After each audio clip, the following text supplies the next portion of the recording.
साल 2019 में इंस्पेक्टर राघव शर्मा रात की पेट्रोलिंग पर हैं जब उन्हें एक रहस्यमय आवाज सुनाई देती है। जंगल में घुसते ही उन्हें अपनी खुद की खून से सनी वर्दी लटकी हुई मिलती है, जिससे दहशत बढ़ जाती है। अचानक एक परछाई उभरती है जो उनकी ही तरह दिखती है, लेकिन उसके चेहरे पर खौफनाक मुस्कान है। जब परछाई राघव की ओर बढ़ती है और कहती है, अब तुम्हारी बारी है राघव, तो वह अपने अस्तित्व की सच्चाई का सामना करने के लिए मजबूर होते हैं। तो दोस्तों, कहानी शुरू करने से पहले मुझे आपसे एक छोटी सी रिक्वेस्ट है कि अगर आप लोग मेरे चैनल पर नए हैं तो मेरे चैनल को सब्सक्राइब करें और मेरी वीडियो को लाइक करें। तो चलिए दोस्तों, बिना समय बर्बाद किए कहानी शुरू करते हैं। साल 2019 की बात है। मैं इंस्पेक्टर राघव शर्मा, उम्र 38, सतपुड़ा नेशनल पार्क के पास के थाने में तैनात था। उस रात मेरी नाइट पेट्रोलिंग थी। नवंबर का महीना था। ठंडी हवाएं पेड़ों की शाखाओं से टकराकर अजीब सी सरसराहट पैदा कर रही थी। जंगल के किनारे की सड़क पर मेरी जीप की हेडलाइट्स दूर तक रोशनी फैला रही थी, लेकिन चारों तरफ घना अंधेरा था। मैं हमेशा की तरह गाड़ी चलाते हुए सड़क के दोनों ओर नजरें घुमा रहा था कि तभी कानों में धीमी सी आवाज आई, राघव। आवाज धीमी थी मगर साफ थी। मैंने अचानक जीप रोक दी। मैं अकेला था। ड्राइवर की ड्यूटी आज नहीं थी, इसलिए गाड़ी खुद चला रहा था। पहले तो सोचा कि कोई वहम होगा, लेकिन जैसे ही इंजन की आवाज बंद हुई, वो आवाज फिर आई, राघव। इस बार थोड़ी और पास से। मेरे रोंगटे खड़े हो गए। मैंने टॉर्च निकाली और सड़क के किनारे घने जंगल में रोशनी डाली। कुछ भी नहीं दिखा, लेकिन वो आवाज अब भी आ रही थी, जैसे कोई मुझे अंदर बुला रहा हो। जंगल के अंदर जाने का आदेश नहीं था, पर मेरा मन नहीं माना। मैंने जीप लॉक की, अपनी सर्विस रिवॉल्वर निकाली और आवाज की दिशा में चल पड़ा। कुछ कदम चलते ही अंधेरे में मेरी टॉर्च की रोशनी किसी चीज से टकराई। एक पेड़ की ऊंचाई पर कुछ लटका हुआ था। मैंने ध्यान से देखा और मेरे पैरों तले जमीन खिसक गई। वो मेरी खुद की वर्दी थी, खून से सनी हुई। ऐसा लगा जैसे किसी ने उसे वहां टांग दिया हो। मेरे सीने में अजीब सी दहशत दौड़ गई। यह कैसे हो सकता है? मैंने खुद से बुदबुदाया।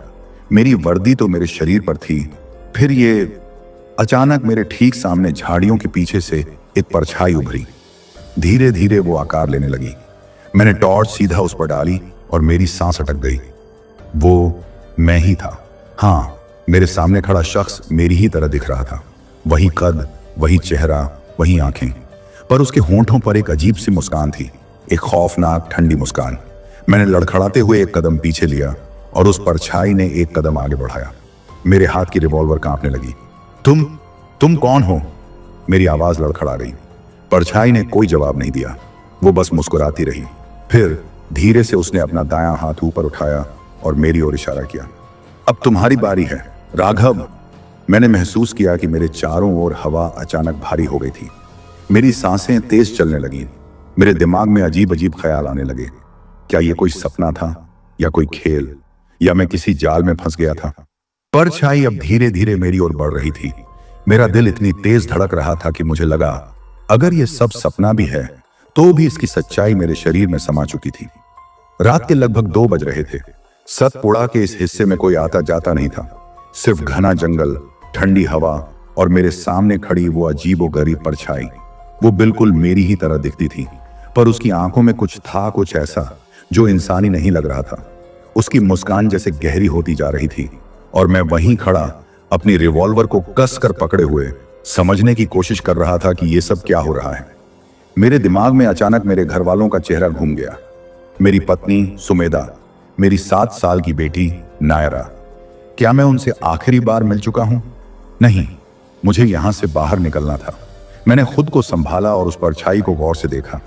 उसकी वर्दी भी मेरी ही तरह थी, सिर्फ एक फर्क था। मेरी वर्दी पर जहां मेरे नाम की पट्टी थी, वहां उसकी वर्दी पर कुछ नहीं लिखा था। तू कौन है? मैंने फिर से पूछा, इस बार थोड़ी हिम्मत जुटाकर। परछाई ने कोई जवाब नहीं दिया। उसने बस अपना सिर हल्का सा टेढ़ा किया और मुझे देखती रही। मुझे ऐसा लगा जैसे वो मुझे परख रही थी, मुझे समझ रही थी। मैंने धीरे से पीछे हटने की कोशिश की, लेकिन तभी मुझे अपने पीछे सरसराहट सुनाई दी। झाड़ियों के बीच से कुछ हिलता हुआ महसूस हुआ। मैंने तुरंत टॉर्च घुमाई, पर वहां कुछ नहीं था। पर यह सिर्फ मेरी आंखों का धोखा नहीं था। मुझे एहसास हो रहा था कि कोई और भी वहां था। अब मेरे सामने सिर्फ वो परछाई नहीं थी, बल्कि मेरे चारों ओर हलचल बढ़ने लगी थी। ऐसा लग रहा था जैसे जंगल की हर चीज मुझे घूर रही हो। हवा में अजीब सी ठंडक थी, लेकिन मेरे माथे से पसीना टपक रहा था। तभी परछाई ने एक कदम और बढ़ाया। इस बार उसकी हरकतें और भी डरावनी थीं। उसकी चाल वैसी नहीं थी जैसी इंसानों की होती है। ऐसा लग रहा था जैसे वो जमीन पर नहीं बल्कि हवा में तैर रही हो। मुझे नहीं पता ये हिम्मत थी या डर, लेकिन मैंने तुरंत अपनी रिवॉल्वर निकाली और निशाना साध दिया। रुक जा, वरना गोली मार दूंगा। परछाई ठिठक गई। उसने मेरी आंखों में झांका और फिर एक हल्की हंसी सुनी, एक अजीब गूंजती हुई हंसी। क्या सच में? वो फुसफुसाई। उसकी आवाज मेरे कानों के अंदर तक गूंजने लगी। मैंने बिना सोचे गोली चला दी। धाए! आवाज पूरे जंगल में गूंज गई। परछाई वहीं खड़ी रही। गोली उसे छू तक नहीं पाई। मैंने घबराकर फिर से फायर किया। एक बार, दो बार, तीन बार। परछाई हिली तक नहीं। अब मेरी उंगलियां कांपने लगी थीं। मेरे हाथ में पसीना आ रहा था। यह क्या हो रहा था? क्या मैं सपना देख रहा था या ये सब सच था? परछाई धीरे धीरे मेरे करीब आ रही थी। उसके होंठ हिले और उसने एक नाम लिया, सुमेधा। मेरी पत्नी का नाम। मुझे काटो तो खून नहीं। मेरी आंखें फटी रह गईं। उसे मेरी पत्नी का नाम कैसे पता? तब तुझे कैसे पता? मेरी आवाज अब कमजोर हो चुकी थी। परछाई कुछ नहीं बोली। वो अब मेरे बिल्कुल सामने थी, इतनी करीब कि अगर मैं हाथ बढ़ाता तो उसे छू सकता था, लेकिन मैं उसे छूना नहीं चाहता था। मुझे ऐसा लग रहा था जैसे अगर मैंने उसे छू लिया तो मैं कभी वापस नहीं आ पाऊंगा। उसने फिर धीरे से फुसफुसाया, नायरा। अब मेरा पूरा शरीर सुन्न हो चुका था। ये क्या था? ये कौन था? ये मेरे घर वालों के नाम कैसे ले रहा था? तभी अचानक मुझे पीछे से किसी के पैरों की आहट सुनाई दी, किसी के तेजी से भागने की आवाज। मैंने तुरंत पलटकर देखा और मेरी आंखें फिर से फटी की फटी रह गईं। मेरी पत्नी सुमेधा जंगल के बीच खड़ी थी, सिर्फ एक नाइटी पहने, नंगे पैर। लेकिन यह नामुमकिन था। वो तो घर पर थी। तो फिर ये कौन था? मैंने अपनी आंखें जोर से मली। नहीं, ये सब मेरा भ्रम होगा। सुमेधा यहां कैसे आ सकती है? वो तो घर पर थी, भोपाल में नायरा के साथ। मगर सामने जो खड़ी थी वो बिल्कुल सुमेधा जैसी ही दिख रही थी। वही लंबाई, वही चेहरे की हल्की झलक, वही नाइटी जो मैंने उसे कुछ दिन पहले दिलाई थी। लेकिन उसकी आंखें, उनमें कुछ अजीब था, गहरी, सूनी, एकदम खाली। राघव! उसकी आवाज आई, बिल्कुल वैसे ही जैसे हर रात सोने से पहले वो मुझे पुकारती थी। लेकिन इस आवाज में एक ठंडापन था जो मेरी रीढ़ में झुरझुरी दौड़ा गया। मेरे हाथ अब भी रिवॉल्वर पर जमे हुए थे। मैं समझ नहीं पा रहा था कि यह क्या हो रहा था। मुझे पसीना आ रहा था, जबकि ठंड इतनी तेज थी कि मेरी सांसें भी धुएं जैसी दिख रही थीं। तुम यहां कैसे आई? मैंने खुद को संभालते हुए पूछा। सुमेधा कुछ नहीं बोली। उसने बस धीरे धीरे आगे कदम बढ़ाना शुरू कर दिया। मैं चाहता था कि मैं पीछे हट जाऊं, भाग जाऊं, लेकिन मेरे पैर जमे हुए थे, जैसे जमीन ने मुझे पकड़ लिया हो। पीछे जंगल में फिर से सरसराहट हुई। टॉर्च की रोशनी हल्की हो रही थी। उसकी बैटरी अब खत्म होने वाली थी। फिर अचानक सुमेधा ने हल्का सा सिर झुकाया और मुस्कुराई, ठीक उसी तरह जैसे वो तब मुस्कुराती थी जब वो कुछ छुपा रही होती थी। नायरा कैसी है? उसने धीरे से पूछा। मुझे झटका लगा। अगर ये सच में सुमेधा होती तो उसे ये सवाल पूछने की जरूरत ही नहीं पड़ती। मैंने हिम्मत जुटाई और एक कदम पीछे लिया, लेकिन जैसे ही मैंने ऐसा किया उसकी मुस्कान और चौड़ी हो गई। तुम डर रहे हो? मैंने कुछ नहीं कहा। मैंने बस अपनी रिवॉल्वर को और कसकर पकड़ लिया। फिर जैसे ही मैंने दोबारा टॉर्च उसकी ओर की, मुझे दिखा कि अब वो अकेली नहीं थी। उसके ठीक पीछे वही परछाई खड़ी थी जो मेरी शक्ल की थी। अब दोनों की आंखें मुझे घूर रही थीं। ठीक उसी पल मेरे कानों में एक और आवाज आई। इस बार किसी बच्चे की हंसी थी। नायरा! मेरा पूरा शरीर कांप गया। मेरी बेटी यहां कैसे हो सकती है? जंगल अब और भी ज्यादा स्याह लगने लगा। हवा भारी हो गई थी। ऐसा लग रहा था जैसे मैं अब यहां अकेला नहीं था। राघव! आवाजें अब चारों ओर से आने लगी थीं, हर दिशा से, अलग अलग सुरों में। मैंने रिवॉल्वर उठाई, लेकिन अब मेरा दिमाग सुन्न हो चुका था। मैं यहां से निकल भी पाऊंगा या नहीं, ये मुझे खुद नहीं पता था। मेरी सांसें बेकाबू हो चुकी थी। घड़ी देखी, रात के 2:45। जंगल अब और भी घना लगने लगा था, जैसे हर पेड़ मुझे निगलने को तैयार खड़ा हो। सामने वही दो परछाइयां, एक मेरी शक्ल की, दूसरी सुमेधा जैसी, और अब कहीं ना कहीं से नायरा की हंसी भी गूंज रही थी। लेकिन ये हंसी, ये उसकी नहीं थी। मैं उसे पहचान सकता था। मुझे समझ नहीं आ रहा था कि यह सब क्या था। लेकिन मेरा शरीर अब जवाब देने लगा था। हाथ पसीने से भीग चुके थे, पैरों में झुनझुनी हो रही थी। भागना चाहिए तुरंत। पर जैसे ही मैंने कदम बढ़ाया, सुमेधा की परछाई एक झटके में मेरे करीब आ गई। राघव, इतनी जल्दी क्यों? उसने धीमे से कहा। उसके शब्दों में एक अजीब सा कंपन था। ये मेरी सुमेधा नहीं थी। मेरा मन अब भी मानने को तैयार नहीं था, लेकिन मेरा दिमाग चीख चीख कर कह रहा था, ये कुछ और है, कुछ ऐसा जिसे मैं समझ नहीं सकता। नायरा कहाँ है? मैंने हिम्मत करके पूछा। सुमेधा की शक्ल ने मुस्कुराना बंद कर दिया। उसकी आंखें अब अजीब तरीके से चौड़ी हो गई थीं। नायरा कहाँ है? मैंने फिर से पूछा, इस बार और जोर से। परछाई ने कोई जवाब नहीं दिया, लेकिन उसके पीछे खड़ी मेरी हमशक्ल परछाई अब धीरे धीरे अपना सिर एक तरफ झुका रही थी। तुम्हें क्या लगता है इंस्पेक्टर साहब? उसकी आवाज अब भी मेरी ही जैसी थी, लेकिन कुछ अजीब था उसमें। मैंने हथियार उठाया और उसकी तरफ निशाना साधा। अगर मेरी बेटी को कुछ हुआ तो। पर मैं अपनी बात पूरी करता उससे पहले ही सुमेधा की शक्ल हंस पड़ी, लेकिन उसकी हंसी इंसानी नहीं थी। मेरे शरीर में झंझनाहट दौड़ गई। अचानक झाड़ियों में तेज हलचल हुई। किसी के भागने की आवाज आई। कोई था वहां, कोई और। मैंने बिना सोचे झाड़ियों की तरफ दौड़ लगाई। मेरे पीछे अब भी वो दोनों परछाइयां खड़ी थीं, लेकिन मैंने पलटकर नहीं देखा। घड़ी में अब 2:50 हो चुके थे। मुझे यहां से निकलना था, किसी भी हाल में। मैंने बिना पीछे देखे दौड़ लगाई। मेरा दिल इतनी तेज धड़क रहा था कि कानों में सिर्फ उसकी ध्वनि गूंज रही थी। रात का सन्नाटा अब टूट चुका था। मेरे जूतों के नीचे सूखी पत्तियां चरमरा रही थीं और चारों तरफ अजीब सी सरसराहट थी, जैसे कोई मेरे साथ साथ भाग रहा हो। टॉर्च की रोशनी अब भी टिमटिमा रही थी, लेकिन उसका उजाला बहुत कमजोर हो चुका था। रिवॉल्वर मेरे हाथ में थी, मगर अब तक मेरे सामने जो कुछ भी हुआ था उसने मुझे यकीन दिला दिया था कि इस परछाई पर गोली का कोई असर नहीं होगा। मैं बस भागता रहा। अचानक मेरे दाएं तरफ झाड़ियों में हलचल हुई। मैंने टॉर्च उधर घुमाई। रोशनी की एक झलक में मुझे कुछ दिखा। एक छोटी सी परछाई जो किसी बच्चे की तरह लग रही थी। मेरा पूरा शरीर सुन्न पड़ गया। नायरा! मेरे मुंह से फुसफुसाहट निकली, लेकिन ये नाम लेते ही झाड़ियों में और हलचल हुई, और फिर एक बहुत ही धीमी मगर तीखी हंसी हवा में तैर गई। ठीक उसी पल पीछे से वो आवाज आई, राघव! मैंने तुरंत पलट कर देखा। अब वो दोनों परछाइयां मेरे ठीक सामने खड़ी थी। मेरी शक्ल वाली परछाई और सुमेधा जैसी दिखने वाली चीज, लेकिन इस बार कुछ अलग था। अब उनकी आंखें एकदम काली हो चुकी थीं, गहरी, अंधेरे से भरी हुई। सुमेधा जैसी परछाई ने अपना सिर थोड़ा सा झुकाया और मुस्कुराई। क्या हुआ राघव? उसने धीमे से कहा, बिल्कुल वैसे ही जैसे सुमेधा मुझे चिढ़ाने के लिए बोलती थी। मुझे अब यकीन हो चुका था, ये मेरी सुमेधा नहीं थी, ये कुछ और था, कुछ ऐसा जिसे मैं समझ नहीं सकता था। लेकिन अगर ये सुमेधा नहीं थी तो नायरा, जो झाड़ियों में दिखा, वो क्या था? अब मेरे सामने दो सवाल थे। अगर ये सब सच था तो मेरी असली पत्नी और बेटी कहां थी? और अगर ये सब सिर्फ मेरा भ्रम था तो भी मैं इससे बाहर कैसे निकल सकता था? हवा अब भी भारी हो रही थी। जंगल के पेड़ अब बहुत ऊंचे और अजनबी लग रहे थे। ऐसा लग रहा था जैसे ये जंगल अब मेरा नहीं था, मैं किसी और की जगह पर था। मेरे कदम अब जमे हुए थे। परछाइयां अब भी मुस्कुरा रही थीं। और फिर एक और आवाज आई, इस बार बिल्कुल मेरी ही आवाज में, अब तुम्हारी बारी है राघव।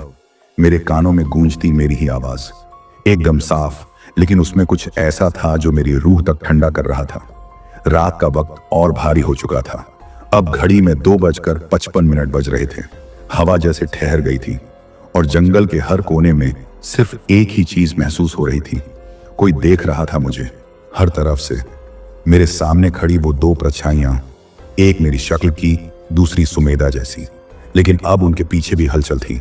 झाड़ियों के बीच और भी कुछ था, कोई और। मेरे हाथ अब भी रिवॉल्वर पर थे, लेकिन मैं जान चुका था कि यह हथियार इस चीज के खिलाफ बेकार था। फिर अचानक नायरा की हंसी फिर से गूंज उठी, लेकिन इस बार बहुत पास से। मेरे पैरों में बिजली सी दौड़ गई। अगर यह सब झूठ भी था, अगर यह सिर्फ कोई जाल था भी, तो भी मैं अपनी बेटी की आवाज को अनसुना नहीं कर सकता था। मैंने एक पल के लिए उन परछाइयों को देखा। वो अभी वहीं खड़ी थीं, बिना हिले डुले। फिर मैं झाड़ियों की तरफ भाग पड़ा। रास्ता ऊबड़ खाबड़ था, कांटे मेरे कपड़ों में फंस रहे थे। टॉर्च की रोशनी अब बस जल बुझ रही थी, लेकिन मैं बस भागता रहा। हर कदम के साथ वो हंसी और पास आ रही थी। नायरा, मेरी बच्ची, अगर वो सच में यहां थी तो मुझे उसे बचाना था। और फिर अचानक मेरी टॉर्च की रोशनी एक जगह पर जाकर रुकी। मेरी सांसें अटक गईं। सामने ठीक पेड़ के नीचे नायरा खड़ी थी, नाइटी पहने, नंगे पैर, सिर झुका हुआ। मैं वहीं रुक गया। नायरा, मेरी आवाज कांप रही थी। उसने धीरे धीरे सिर उठाया। उसकी आंखें पूरी तरह काली थी और फिर उसके होंठ हिले। अब तुम्हारी बारी है पापा। मेरे पूरे शरीर में झुरझुरी दौड़ गई। घड़ी अब 3 बजा रही थी। जंगल की ठंडी हवा अचानक और भारी लगने लगी थी, जैसे उसने मेरे चारों ओर एक अदृश्य जाल बुन दिया हो। नायरा की काली आंखें अंधेरे में चमक रही थीं और उसके होंठों पर एक अजीब सी मुस्कान थी, एक ऐसी मुस्कान जो मेरी बच्ची की नहीं हो सकती थी। अब तुम्हारी बारी है पापा। उसकी आवाज में एक ठंडापन था, एक ऐसा कंपन जो मेरे दिमाग के हर कोने में गूंज रहा था। ये मेरी बेटी नहीं थी, पर अगर ये नायरा नहीं थी तो फिर मेरे पैर कांप रहे थे, लेकिन मैं हिला नहीं। अगर मैंने यहां एक भी गलत कदम उठाया तो शायद मैं कभी बाहर नहीं निकल पाऊंगा। नायरा, ये सब क्या है? मैंने हिम्मत करके पूछा। उसने धीरे धीरे सिर झुका लिया, जैसे किसी चीज के बारे में सोच रही हो, और फिर उसने अपना हाथ ऊपर उठाया और मेरी ओर इशारा किया, ठीक उसी तरह जैसे मेरी परछाई ने किया था। तुम भूल गए, उसने कहा। उसकी आवाज अब भी वही थी, लेकिन कुछ अलग था उसमें। भूल गया? मैं क्या भूल गया? मेरी सांसें तेज चलने लगी। मेरा दिमाग अब अतीत की तरफ भागने लगा। क्या मैं पहले भी यहां आ चुका हूं? क्या ये सब पहले भी हो चुका है? तभी पेड़ों के पीछे से एक और परछाई उभरी, एक और नायरा। अब मेरी आंखों के सामने 2 नायरा थीं। एक मेरे सामने खड़ी, दूसरी पेड़ों के पीछे से झांक रही थी। मेरा सिर घूमने लगा। ये सब क्या था? अब हवा और ठंडी हो चुकी थी। जंगल में अब एक अलग तरह की चुप्पी थी, ऐसी चुप्पी जो हर चीज को सुन्न कर रही थी। और फिर वो दोनों नायरा एक साथ बोल पड़ी, अब तुम्हारी बारी है पापा। अब तुम्हारी बारी है पापा। अब तुम्हारी बारी है पापा। उनकी आवाज हर दिशा से गूंजने लगी और तभी मेरे ठीक पीछे किसी ने मेरा कंधा छू लिया। मेरे शरीर में जैसे बिजली दौड़ गई। ठंडी उंगलियों का एहसास मेरे कंधे पर होते ही मेरी सांसें अटक गई। घड़ी में ठीक 3:05 बज रहे थे। पूरी दुनिया जैसे थम गई थी। मैंने धीरे धीरे अपना सिर घुमाया और जो मैंने देखा उसने मेरे अंदर एक अजीब सा सन्नाटा भर दिया। मेरी पत्नी सुमेधा मेरे ठीक पीछे खड़ी थी, लेकिन यह वही सुमेधा नहीं थी जिसे मैं जानता था। उसके बाल बिखरे हुए थे, चेहरा उतरा हुआ था और उसकी आंखें, उनमें एक अजीब सी शून्यता थी। मेरे होंठ हिले, लेकिन कोई शब्द नहीं निकला। राघव, उसने धीरे से कहा। उसकी आवाज में ऐसा दर्द था जिसे मैंने पहले कभी महसूस नहीं किया था। मैंने हिम्मत जुटाई। सुमेधा, ये सब क्या हो रहा है? उसने कोई जवाब नहीं दिया, बस अपना सिर हल्का सा झुका लिया, जैसे कोई भारी राज अपने भीतर दबाए बैठी हो। और फिर उसने अपनी हथेली उठाई। मेरी सांसें तेज हो गईं। उसकी हथेली में कुछ था, एक पुरानी मुड़ी तोड़ी तस्वीर। मैंने कांपते हाथों से उसे पकड़ा और जैसे ही मैंने उसे देखा, मेरे पैरों तले जमीन खिसक गई। ये हमारी शादी की तस्वीर थी, लेकिन इसमें कुछ गड़बड़ थी। तस्वीर में मैं और सुमेधा एक दूसरे का हाथ पकड़े खड़े थे, लेकिन बीच में एक और शख्स था, मेरे जैसा दिखने वाला कोई और, मेरे ठीक बगल में खड़ा, मुस्कुराता हुआ। लेकिन मैंने ऐसा कभी याद नहीं किया। इस तस्वीर में वो शख्स कौन था? मैंने नजरें उठाकर सुमेधा की आंखों में देखा। ये कौन है? मेरी आवाज कांप रही थी। सुमेधा के होंठ धीरे से हिले और उसने फुसफुसाकर कहा, तुम भूल चुके हो राघव, अब तुम्हारी बारी है। उसका चेहरा एक ठंडी मुस्कान में बदल गया। मेरी दुनिया घूम गई। चारों तरफ अंधेरा छा गया और फिर मुझे कुछ याद आने लगा, कुछ ऐसा जो मैंने बहुत पहले भुला दिया था। अचानक मेरे सिर में तेज झनझनाहट हुई, जैसे कोई पुरानी दबी हुई यादें जबरदस्ती मेरे दिमाग में घुस रही थीं। मेरी सांसें तेज हो गईं। तुम भूल चुके हो राघव, सुमेधा की आवाज मेरे कानों में गूंज रही थी। अब तुम्हारी बारी है। और फिर मेरे सामने खड़ी दोनों नायरा और मेरी हमशक्ल परछाई धीरे धीरे मेरी तरफ बढ़ने लगी। मैं पीछे हटने की कोशिश कर रहा था, लेकिन मेरे पैर जैसे जमीन में धंस चुके थे। टॉर्च की रोशनी अब पूरी तरह बुझ चुकी थी। चारों तरफ सिर्फ अंधेरा था और वो अजीब सी हंसी जो हर दिशा से गूंज रही थी।